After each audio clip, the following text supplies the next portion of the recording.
all good shops and Barnes of Noble from today. We're going to read...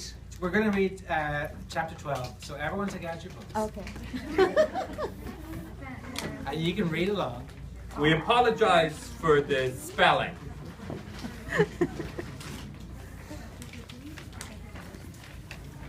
What? Do we need to set up this in any way? I can't remember what's just happened. Well, let's see. Martin dug up his catalog. So, yes, so what's happened up until now is that Martin Moone is an 11-year-old boy growing up in the west of Ireland. He's growing up surrounded by sisters and mothers, and his mother is somebody else's sister, and his sister is somebody else's mother, and he is kind of slowly being devoured by female quicksand, and he decides that he needs a wingman, a co-pilot to help him navigate the pearls of the playground, and so he conjures up an imaginary friend, but it doesn't go very well. So, as is the rule, you bury the catalogue that you've chosen the imaginary friend from, and hope for the best. Yeah. Yeah, so basically, I don't know if you guys are familiar with the show, but like, Chris plays his imaginary friend, but there in the book, there's an imaginary friend prior to that. So one that doesn't turn out very well. And so Martin is trying to get rid of that guy. And that's where we are. That's where we are, yeah. So we'll read chapter 12. Chapter 12. Customer Service Representative 263749. Martin's brow was furrowed with confusion. So you're saying whenever a real Z digs up their catalog, customer service sends someone to check up on them? Yep, I nodded. Standard procedure. Basically, digging up your catalogue is kind of like ringing an alarm bell. In what way? Well, it rings an alarm bell, I explained, in my work cubicle, which is pretty annoying. Right. So let's get on with this questionnaire, I said, holding up my clipboard. What was the reason for digging up your catalogue? Was it A, accidental, B, because you're thinking of exchanging your if, C, just because you wanted to read it again, or D, general stupidity? He was a dopey-looking kid, so my pencil was already hovering over D. B, said Martin. I peered at him, surprised. You were very quick to answer there. Are you sure it wasn't D? No, definitely B. I'll tell you what, I'll put a tick beside both of them just to be sure. I ticked B and D and moved on. Next question. How satisfied are you with your imaginary friend? Are you A, extremely satisfied, B, fairly satisfied, C, really quite unhappy, or D, crying yourself to sleep? I'm not one bit satisfied, complained Martin. Loopy Loo is the worst imaginary friend ever. He's annoying and loud and stupid, and he smells weird, and he never shuts up, and his jokes are awful, and his magic is terrible, and if he makes another balloon animal, I think I'm gonna have to kick him. So B, I asked tentatively. And worst of all, I never even got to eat the chocolate fish. Okay, I can't help you with the chocolate fish. Special promotion, they're a whole different department. Look, I just want to exchange it, declared Martin bluntly. I want a new if. Right, understood, I nodded. So B with a little bit of C. Just then we heard Loopy Loo bounding down the hallway. Loopy Loo in the house! Oh, balls! Whispered Martin, looking flustered. Unsure what to do, he grabbed my clipboard and chucked it behind the bed. All finished! Hollered Lou as he flounced through the door and thrust his latest cloud picture into Martin's hands. Oh, lovely stuff. Martin nodded, barely glancing at the drawing. Lou then noticed me standing there. Hello, hello, hello, he said in a silly Cockney voice. I could already see why Martin was having problems with this guy. Cockney, a traditional London dialect. It gets its name because the accent sounds like a cockerel being kneed in the head by a hen. I smiled politely back at him. He turned to Martin. Who's this big galoo?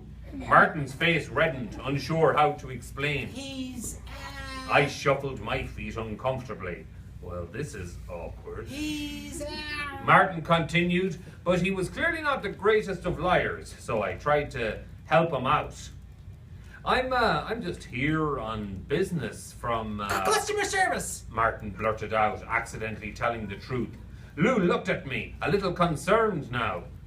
Customer service?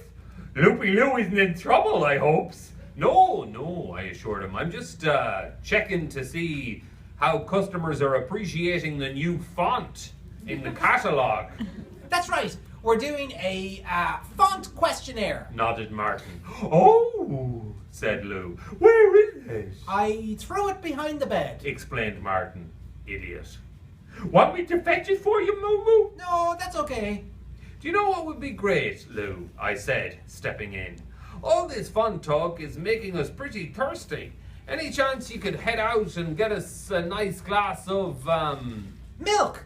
shouted Martin unhelpfully. I went on. Or something more difficult to get, like, Water! suggested Martin, then realized his mistake. No, wait, not water, not from here. Water from miles away, from the sea. Sea water, I asked. That's the one. He nodded. I'd love a nice big glass of seawater. He told Lou. Lou seemed a bit thrown. But that's kind of far, Marty Moo, and I don't have my honky-tonk horse. No, it's not too far, Lou, I lied. And the sooner you leave, the sooner you'll be back. Well, I want to be back right now, so I better get out of here, he cried with some urgency. He hurried out of the room, then turned and popped his big stupid head back around the door. Hey, Marty, he squeaked. You want me to wrangle you some tasty starfish, too? Starfish? Asked Martin. Yeah, Marty. Nothing tastier than a couple of bony starfish sandwiches with wasp honey. I love those yummy tummies. Actually, I'm good, Lou. Thanks. Suit yourself, you big boo-boo. I got to get me one of those. Lou left with a fart and skipped away. Martin looked relieved. That was some excellent line, Custer Rep 263. Thank you. Wish I could say the same for you. I went to retrieve the questionnaire and came back to find Martin looking at the catalogue. He stared at it for a moment, thinking, and then turned to me. You know what? I think I've just had another one of my brilliant ideas. I'm sorry. You know what? I've just had another one of my brilliant ideas. That seemed unlikely, but I said nothing. Forget all these crazy nut jobs. I think you should be my imaginary friend. He announced. Me? Well, you're imaginary, aren't you? And you seem a lot less annoying than Loopy Lou. Well, yes, I'm imaginary, but I'm not an imaginary friend. I do paperwork and stuff. I'm more of an imaginary clerk. Not anymore, you're not. You work for me now. Cried Martin and threw my questionnaire behind the bed again. Do you have to keep doing that? That's my favourite clipboard. Come on, Cursor Rep 263. Urged Martin. Help me out. I'm overrun with women in this house and I'm in dire need of a decent wingman before school starts up again. I've only got one more chance with this if thing and I don't want to risk another Lou situation. I want you on Team Martin. So what do you say? Want to be my if? I paused for a moment, thinking it over. To be honest, I'd always wanted to be an imaginary friend, but this wasn't quite how I'd imagined it. Did I really want to be the if of this little dope? I'd always imagined my realsy being someone who really needed me, like some poor kid in Africa. How else was I going to win an Iffy award for being best if? Winning an Iffy is a tricky business. They don't give them out to anyone. No, sir. Iffy, the annual slapping procession for imaginary friends, similar to the Oscars, in almost no way at all. So I decided to ask Martin a few more questions to see how he fitted into my Iffy plan. Are we in Africa right now? Not right now, no. Are we likely to move to Africa? Probably not. Would you say you're living in poverty? No, I'd say I'm living in Boy. Do you have any incurable diseases? No, I think all my diseases are curable, except for maybe my foot warts. Have you ever had a near-death experience? I ate my lunch in a graveyard once.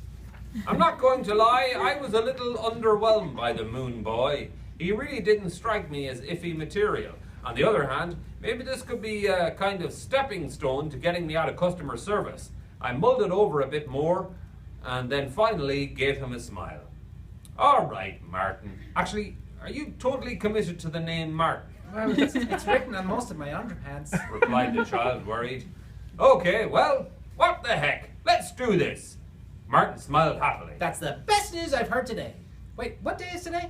Friday, I offered. That's the best news I've heard this week. He proclaimed, happier than I'd seen him since I got here. He shook my hand warmly. Welcome to my imagination.